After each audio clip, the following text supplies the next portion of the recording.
ನಿನ್ನೆ ರಾತ್ರಿನೇ ಏನು ಹೇಳಬೇಕು ನಾನೆಲ್ಲ ಹೇಳಿದ್ದೀನಿ. ಏನಾದ್ರು ಇದ್ದರೆ ಖಂಡಿತ ನಿಮ್ಮನ್ನ ಕರಿತೀನಿ.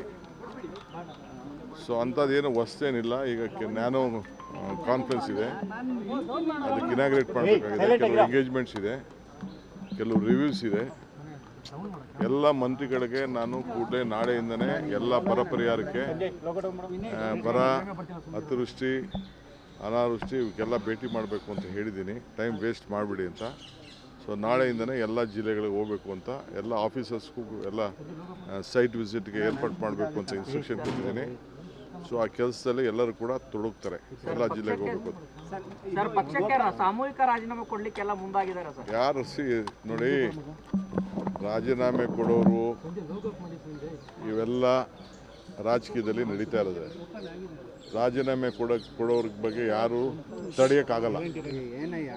ಪಾರ್ಟಿ ಬೇಕು, ಅವ್ರಿಗೂ ಭವಿಷ್ಯ ಬೇಕು ಅಂತಂದರೆ ಪಕ್ಷ ಇದ್ದರೆ ಇದು.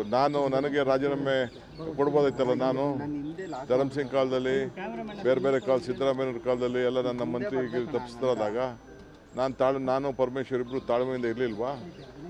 ನಿನ್ನೆ ಯಾರು ಹೇಳಿಲ್ವಾ? ನಾನು ವೀರೇಂದ್ರ ಪಾಟೀಲ್ ಕಾಲದಲ್ಲಿ ಬಂಗಾರಪ್ಪನವ್ರಿಗೆ ಕೊಟ್ಟಿರಲಿಲ್ಲ, ಖರ್ಗೆ ಸಾಹೇಬ್ರಿಗೆ ಕೊಟ್ಟಿರಲಿಲ್ಲ, ಧರ್ಮಸಿಂಗ್ಗೆ ಕೊಟ್ಟಿರಲಿಲ್ಲ.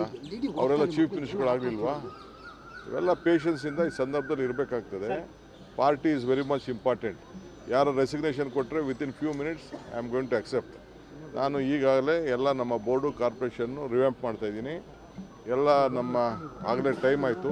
ಎಲ್ಲರೂ 2 ವರ್ಷ ಅಂತ ಮುಂಚಿತವಾಗಿ ನಾವು ಹೇಳಿದ್ದು, ಮಂತ್ರಿಗಳಿಗೂ ಹೇಳಿದ್ದು ಅದನ್ನು ನಾವು ಮುಂಚಿತವಾಗಿ 2.5 ವರ್ಷ. ಈಗ ಎಲ್ಲರೂ ಕೂಡ ನಾನು ರೆಸಿಗ್ನೇಷನ್ ಸಬ್ಮಿಟ್ ಮಾಡಿ ಅಂತ ಅಂದ್ಬಿಟ್ಟು ಬೋರ್ಡು, ಕಾರ್ಪೊರೇಷನ್ಗೆ ಫಸ್ಟು ನಮ್ಮ ವರ್ಕರ್ಸ್ಗೆ ಹೇಳ್ತೀನಿ. ವರ್ಕರ್ಸ್ ಎಲ್ಲ ಫಸ್ಟು ಫಿಲಪ್ ಮಾಡ್ತೀನಿ. ಆಮೇಲೆ MLAsನ ಕರೆದು ಒಬ್ಬೊಬ್ಬರನ್ನೇ ಮಾತಾಡ್ತೀನಿ.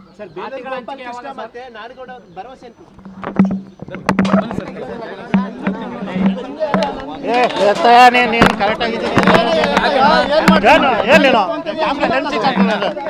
ನೀನೇನು ಹೇಳೋದು ನನಗೆ?